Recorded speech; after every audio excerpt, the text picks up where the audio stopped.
Okay, here we go. This is AP US History, Champion High School, Pre-Columbian America, Period 1.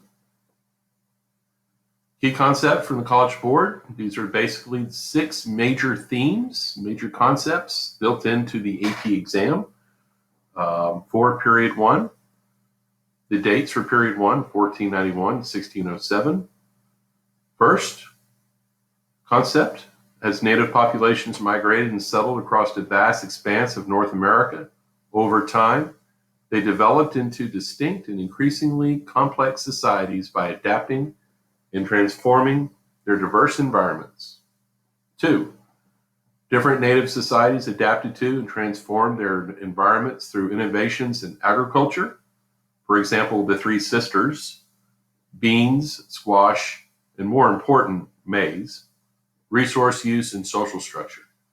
3, contact among Europeans, Native Americans, and Africans resulted in the Columbian Exchange and significant social, cultural, and political changes on both sides of the Atlantic Ocean.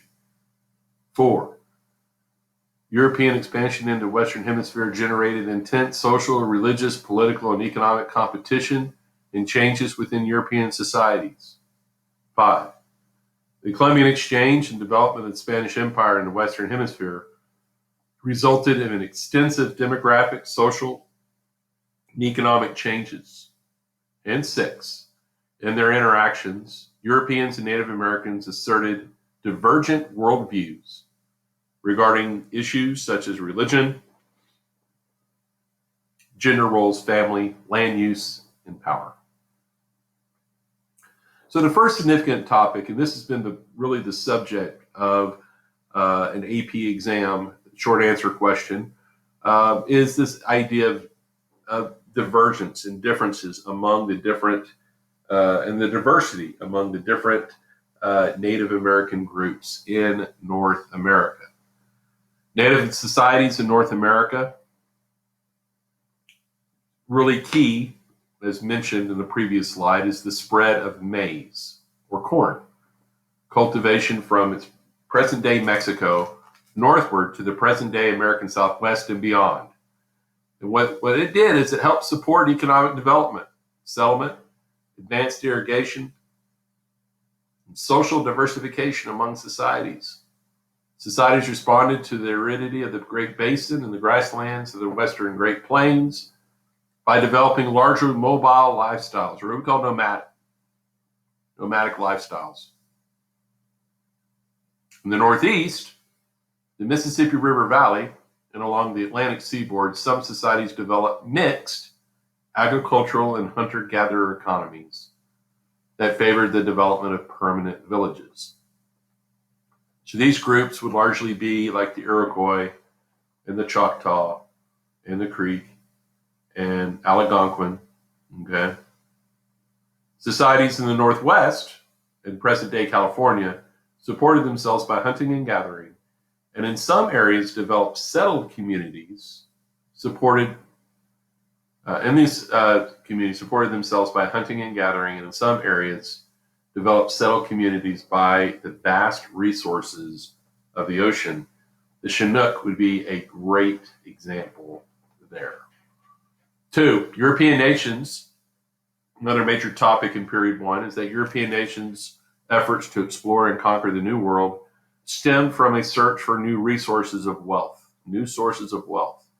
economic and military competition, and a desire to spread Christianity. The Columbian Exchange will bring new crops to Europe from the Americas, stimulating European population growth and new sources of mineral wealth, i.e. gold and silver, which facilitated the European shift from feudalism to capitalism. Improvements in maritime technology and more organized methods for conducting international trade, such as joint stock companies, helped drive changes to the economies in Europe and the Americas. The third significant topic in Period 1 is that Spanish exploration and conquest of the Americas were accompanied by further and by widespread deadly epidemics, smallpox, that devastated native populations, and by the introduction of crops and animals not found in the Americas. In the encomienda system, Spanish colonial economies marshaled Native American labor to support plantation-based agriculture and extract precious metals and other resources. The European traders partnered with some West African groups who practiced slavery to forcibly extract slave labor for the Americas. The Spanish imported enslaved Africans to labor in plantation agriculture and mining. The Spanish developed a caste system that incorporated and carefully defined the status of the diverse population of Europeans, Africans, and Native Americans in their empire. The fourth significant topic, period 1, is mutual understandings between Europeans and Native Americans often defined the early years of interaction and trade as each group sought to make sense of each other. Over time, Europeans and Native Americans adopted some useful aspects of each other's culture, assimilation. As European encroachments on Native Americans' lands and demands on their labor increased, Native peoples sought to defend and maintain their political sovereignty, economic prosperity, religious beliefs, and concepts of gender relations through diplomatic negotiations and military resistance. Extended contact with Native Americans and Africans fostered a debate among European religious and political leaders about how non-Europeans should be treated, as well as evolving religious, cultural, and racial justifications for the subjugation of Africans and Native Americans. So a big overview, kind of big ideas of period 1, is that prior to 1492, the arrival of Columbus, American Indians in the Western Hemisphere had developed a wide variety of civilizations and cultural groups ranging from highly developed Inca and Aztec civilizations in South America to the relatively less developed nomadic and semi-nomadic tribes of North America. By 1600, Europeans created the world's first truly global economy and the rise of capitalism. So really, we think of globalization, that really what period 1 in the grand scheme of things, period 1 is the introduction, the joining together, the beginning of the joining together of two hemispheres. A hemisphere dominated by European powers, okay, and a Western hemisphere largely populated by these Native American groups. The Age of Discovery, okay, as we romanticize, we call it, resulted in the greatest human catastrophe the world has ever known. So that's, as mentioned, I believe, in point 3, and that is the smallpox. Through the Columbian Exchange, the Age of Discovery brought about one of the worst genocides in human history. Cultural differences between Europeans and American Indians were so immense that major conflicts occurred in the 15th, 16th, and 17th centuries, and Europeans differed in their relations with the Indians. So that'll be an area of concern as we move forward. So really, we've got to think about, number one, what do we have in the Western Hemisphere prior to 1491? And as already mentioned, you've got a scattering of a variety of different Indian groups, Indian cultures, spread out throughout the hemisphere, to the very highly developed civilizations, to the very simple nomadic civilizations. Basically, you're going to categorize these Indian civilizations into one of two categories. First category is sedentary, right? Non-migratory. These are the Incas in Peru, the Aztecs and the Mayas in Mexico. These are great examples. They were very agricultural, engaged in the cultivation of maize, which enabled very large surpluses in agriculture, which enabled their populations to grow and thrive, and it allowed their population to remain stable in permanent settlements. In these settlements, you had great urbanization, which were these stone-carved cities that rivaled the cities of Europe. It allowed for labor specialization, as well as the development of labor systems equated to slavery. And slavery was largely tied, Indian slavery was largely tied to very complex religious rituals, whether cannibalism or through sacrifices. And due to surpluses in agriculture, it enabled these highly complex Indian civilizations to develop math, science, as well as the arts, spend time with the arts. The second groups, the semi-sedentary or nomadic groups, these are your small scattered nomadic settlements. For example, you got the Chinook in the Pacific Northwest. They were sedentary.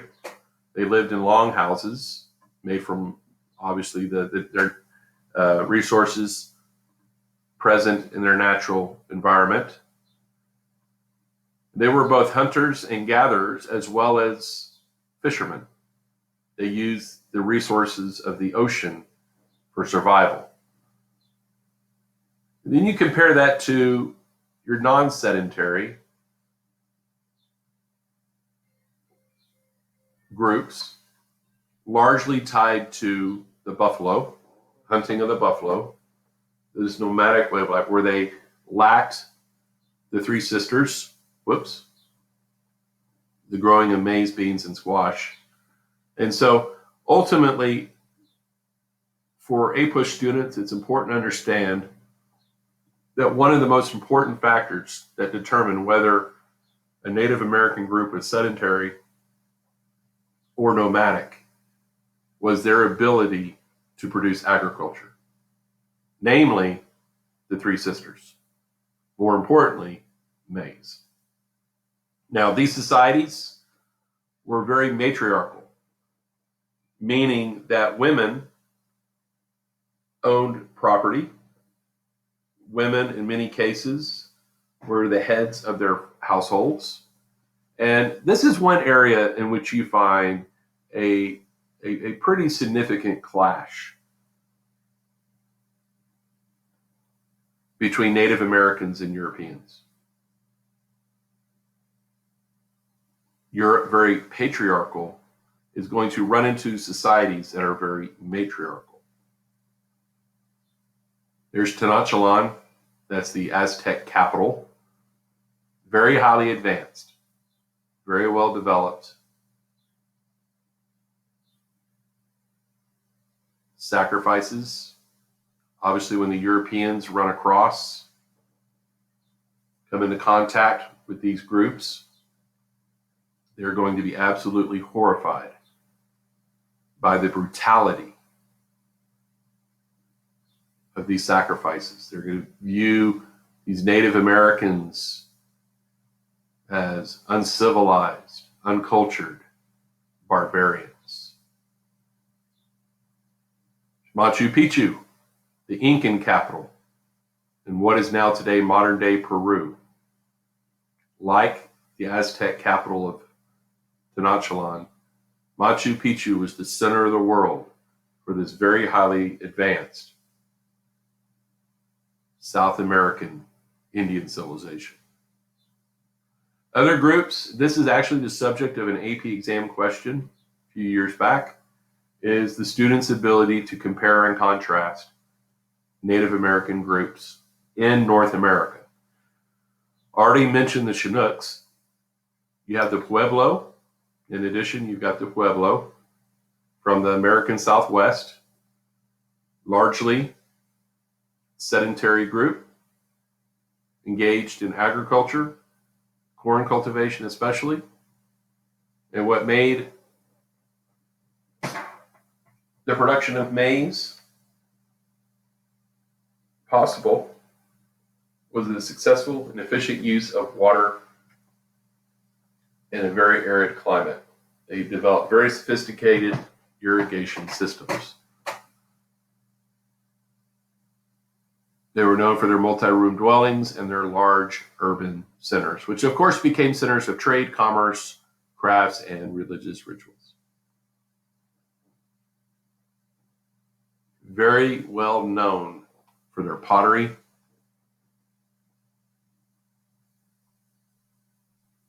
and other cultural talents. Then in the southeast and in the Midwest of what is now today the United States, we had the Native American groups there, semi-sedentary. It established very vast trade networks throughout the Southeast and Mississippi Basin, including people like the Creeks, the Choctaws, the Chickasaws, the Cherokees. Many of them were, we have a mound building culture in which they essentially erected collective grave sites, used iron tools and woven fabrics. So this is a mound where the ancestors, they would bury their ancestors upon each other. They build these massive mounds. Then you have your eastern woodland Indians. These are Indian groups that had very abundant sources of food through hunting, fishing, gathering, farming. This includes the Iroquois, who, like the Chinook, lived in the longhouse, these wooden structures. The Iroquois, very distinctive in its warlike nature. In fact, they've often been described as the Sparta of Native American groups. Very warlike culture. Algonquin, also, now the Algonquins, I think, ultimately are extremely important to APUSH because these are the Indian groups that are going to come into contact with the English. Whether it's in Plymouth Rock, in Massachusetts, or at Jamestown in Virginia, 1607. Again, they were able to establish permanent settlements through agriculture, fishing, and hunting. They are the largest of all the North American language groups, and they lived in wigwams. Okay, so one of the areas, this is also another AP exam test question. This is from 2016, where students were tested as to whether or not, or they basically had to explain how Europeans differed with their native, I'm wrong on that test question. Just take all that back. Okay, so, but obviously the early history of period 1 and through period 2 is really characterized by intense conflicts between Europeans and Native Americans. And so you need to be able to look at, as a student in an APUSH, what were the root causes of the differences in the worldviews, the European worldview and the Native American worldview. And so we want to analyze the first area is how they differed when it came to religion. We already talked about the matriarchal versus patriarchal nature, social nature, the lack of a stratified social system. But the religious differences, I would argue, is really the key difference between the two cultures that really made conflict inevitable. It made conflict inevitable.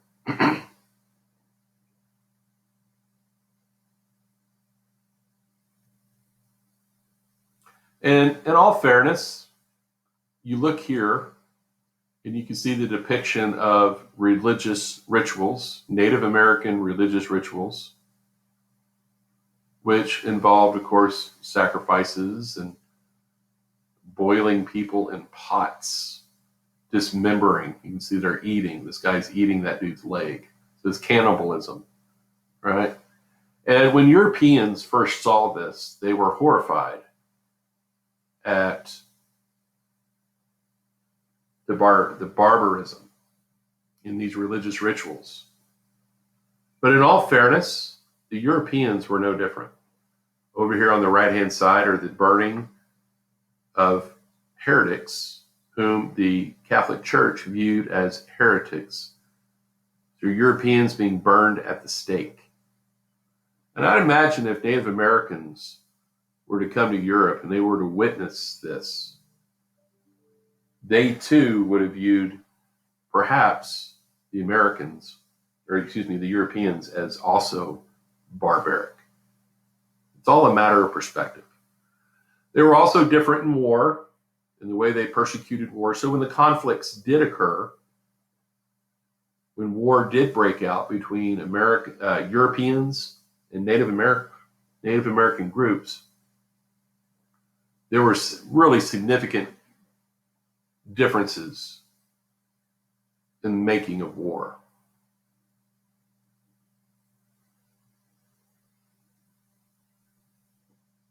This is from King Philip's War, colonial American history. Here you can see the Puritan and his big tall hat. Puritans believed in the eradication of Native Americans. Men, man, women, and children.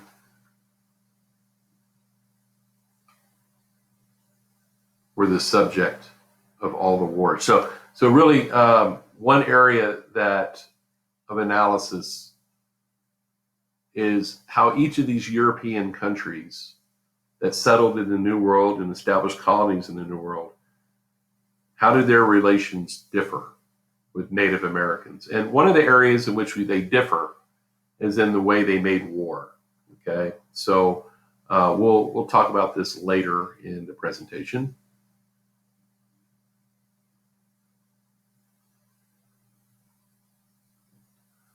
Also, going into the AP exam, we want to be able to explain what were the causes of European exploration. What caused Europeans to want to get on boats, travel for weeks, if not months at a time, to establish colonies in the New World, in the New Hemisphere? So what's going on in Europe that is causing European exploration of the New World? Do you need to know all 10? No. But without a doubt, you need to go into the AP exam knowing at least 3. I would tell you that number 4 would be a non-negotiable. Okay? That's a non-negotiable. Number 5, number 6, this is gold, glory, and God. 4, 5, and 6 are kind of the heart. I'd say probably the more important reasons for cause of European exploration. But just make sure you know at least 3. So let's look at each of these countries and let's look at their experience. Of course, the Portuguese, in terms of exploration, they're going to be the first. It started with Pedro Cabral in 1500. He finds Brazil. So Brazil becomes a Portuguese colony.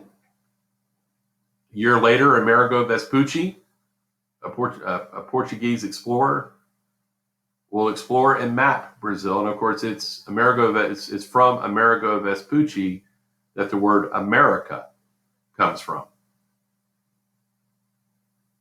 Then we have the significant accomplishment of Mr. Vasco da Gama, who is going to discover the first ever all-water route to Asia by sailing around the southern tip of Africa. And so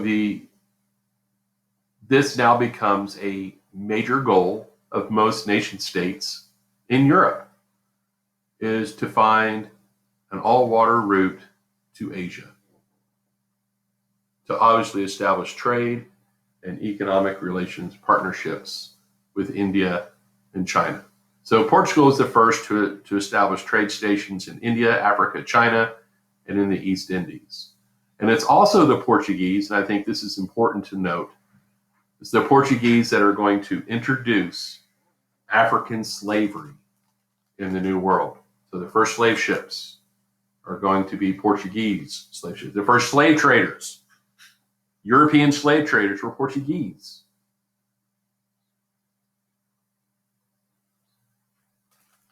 Then you have Spain. With Spain, you got the three G's: gold, glory, and God. Begins with Christopher Columbus, 1492. Sailed the ocean blue, discovered, quote unquote, discovered America. His motives: wealth, gain wealth. He's working for the King and Queen of Spain, Queen Isabella, King Ferdinand, mainly Isabella. Sought to spread the Catholic faith. Of course, Christopher Columbus wanted to be a saint. And by doing this, he wanted to prove a theory that the earth was not flat, but that the earth was round. In doing so, he felt like by sailing due west, he would run into China, he'd run into Asia. So he landed in the Bahamas in October of 1492. And by the time of his third village, he had figured out that he had found something new. He thought for many years that he indeed found Asia. But by his third, he made a total of 4 voyages. And by the time of his third voyage, he came to the conclusion that what he found is absolute. It's new. The Treaty of Tordesillas, Spain secured claim to Columbus's discoveries. Portugal, of course, is going to get Brazil and territory in Africa, but Spain dominated North and South America. And because of this, Spain lost access to the very profitable and very important African slave trade, and which is ultimately a big reason why Spain will create the encomienda system, which is a form of Indian slavery, the creation of plantations, a plantation type system, the use of Indian slaves, because they lost out on the African slave trade. So the history of the New World, and the Spanish in the New World, you've got a number of conquistadors or conquerors who are going to topple these very highly complex and civilized Native American tribes or Native American groups in the New World. First, you got Hernan Cortez, conquered the Aztecs between 1519 and 1521. And ultimately, what conquered the Incas, and especially the Aztecs, was the smallpox.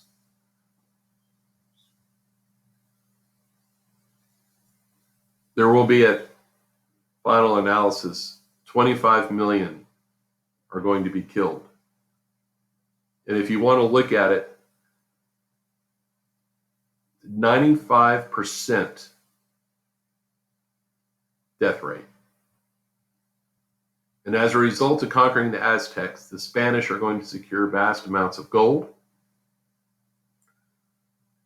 And as well, through Pizarro's conquest of the Incas in 1532, Pizarro will secure vast amounts of gold and especially silver for the Spanish. Through acquisition, through the process of acquiring gold and silver, the Spanish enslaved American Indians and subjected them to forced labor, digging for the precious metals. Once the Spanish took hold of very valuable sugar fields in Brazil, the Spanish began to use Zombo. The Zombo were the children of blacks and Indians. So I think something's kind of unique going on during this era is you have the mixing of blood. You've got Europeans and Native Americans having kids, having children. You've got blacks and Indians having kids. You have blacks and whites having kids. So you really start to see, as a result of the Columbian Exchange, you really start to see bloodlines mix among the different continents. The caste system in New Spain.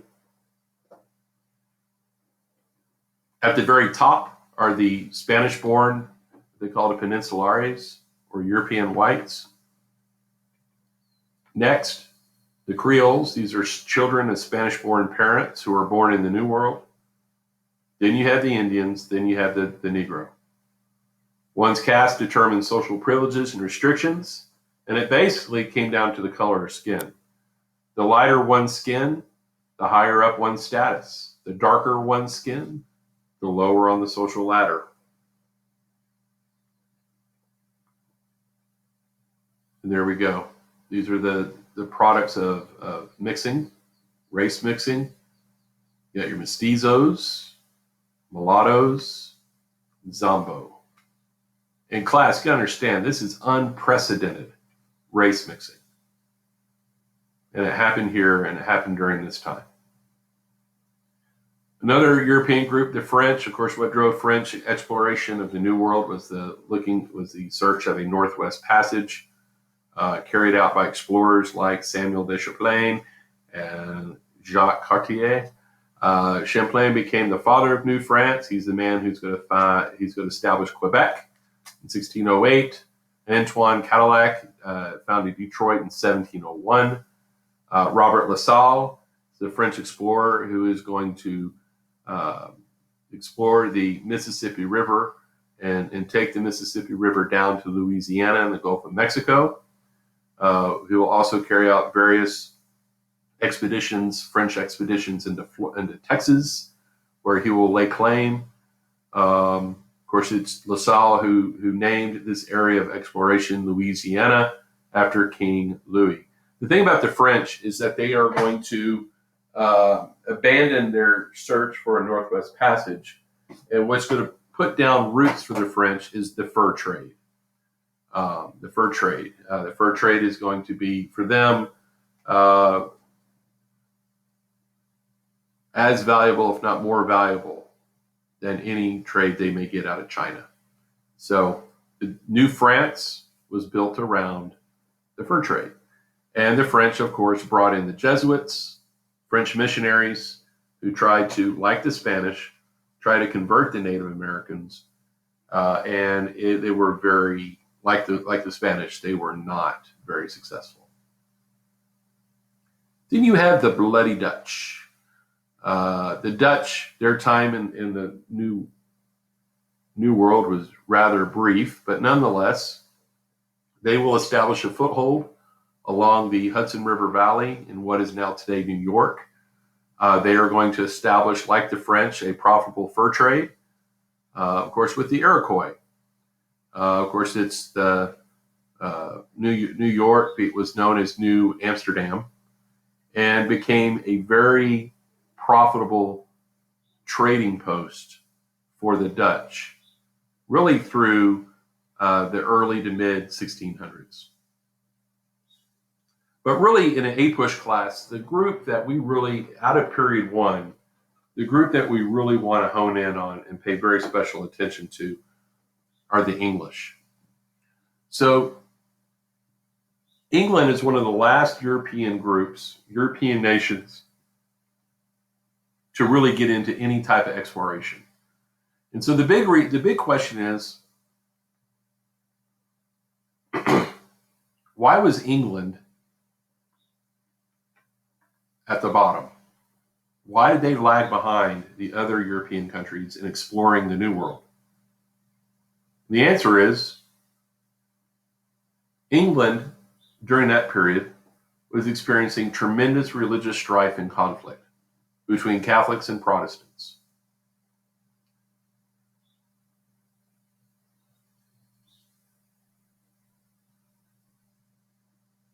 When do they turn it around?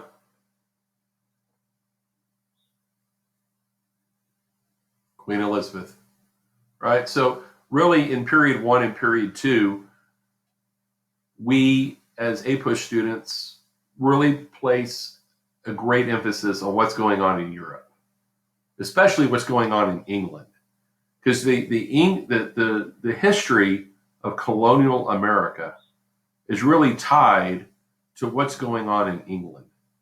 So to really understand what's going on in the English colonies, you have to understand what's going on in England.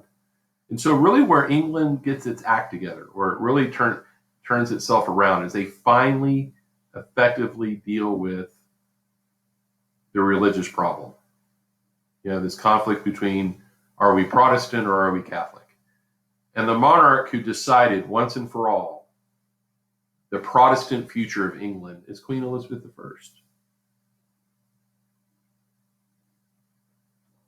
Queen Elizabeth I is going to employ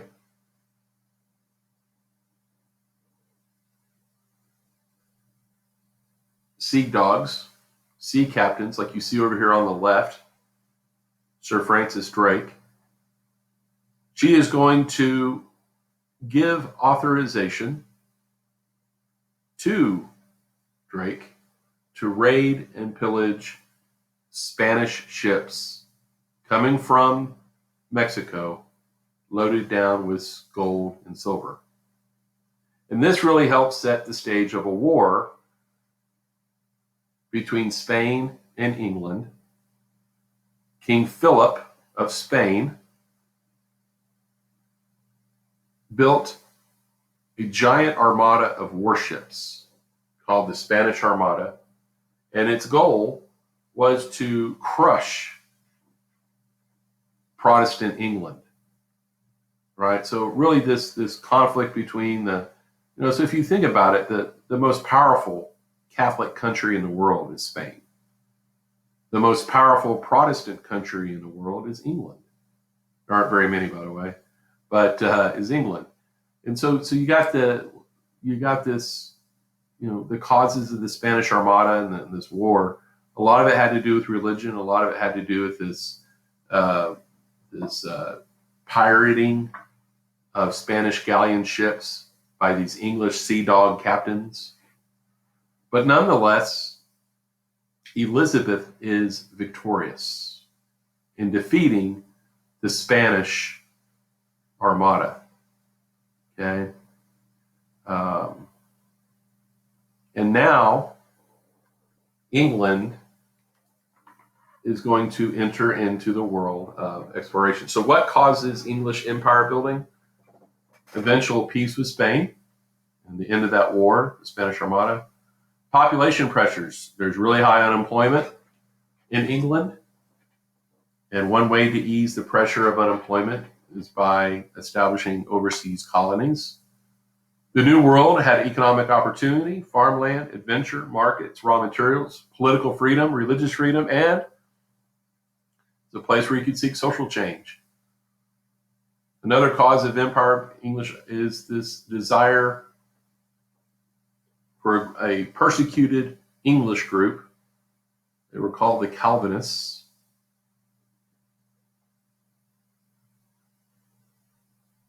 English empire building gave groups like the Calvinists areas to escape, to start over. And of course, the need for profit. The joint stock companies, the creation of these joint stock companies are going to pave the way for wealth creation in the English colonies. And the joint stock companies were ways in which colonies could be established without the crown or without the government having to pay for them. And we'll get to that in period two. So the English knew very little of America, and what they knew, they learned from the Spanish and the French. There's basically two major things they knew. All right, so they knew that when they sailed to America, they fully expected, one, that they're going to run into very large Indian empires, and that these empires are going to have vast quantities of gold and silver. And this is really what England expected when they explored Virginia. So this first effort is the Roanoke Island settlement in 1585. We got to think about why it failed. Of course, this is Sir Walter Raleigh. Sir Walter Raleigh is the the founder of the Roanoke. Also in that year, Elizabeth actually sent 2 expeditions to settle in the New World. One up in the Chesapeake Bay area, which is where Roanoke is, and the second is up near Massachusetts. Well, the one that was bound for Massachusetts, they believe got hit by some storm. It never showed up. It disappeared. It likely was a doomed mission. But Roanoke was able to put boots on the ground on a barrier island right off the coast of the Carolinas. And just the number one reason why it failed is that the location was absolutely horrible. All right. And Roanoke was enormously expensive. It was very expensive for the crown, and eventually paved the way for the use of joint stock companies in establishing colonies. Okay. This actually has been an AP test question, is how did each of these countries, Spain, France, and England, how are they different? How are they similar and how are they different in terms of their relations with Native Americans? Okay, so that's an area of analysis that has been on the test before.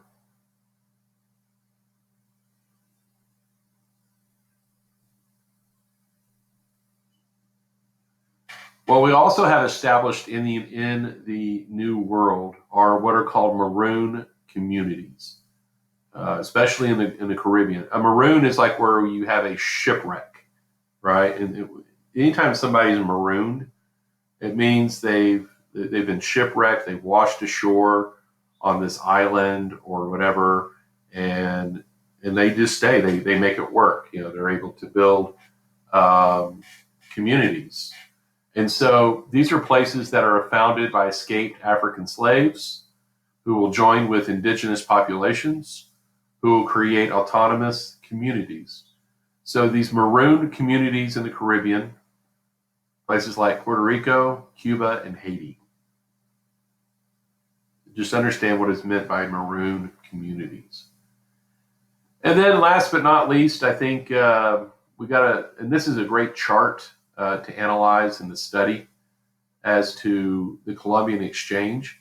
It's this exchange of people, plants, animals, and diseases from one hemisphere to the other. And so we want to think about, especially for the AP exam, the causes of Columbian Exchange and what were the effects of Columbian Exchange. And I'll tell you that ultimately one of the tremendous, like really, and I mentioned it before, a really, really bad consequence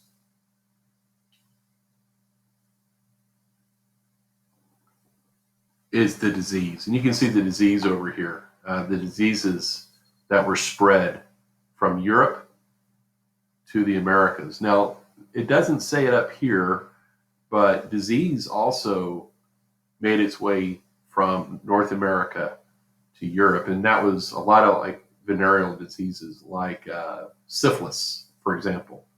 Syphilis was not a European disease until they made contact with the Native Americans.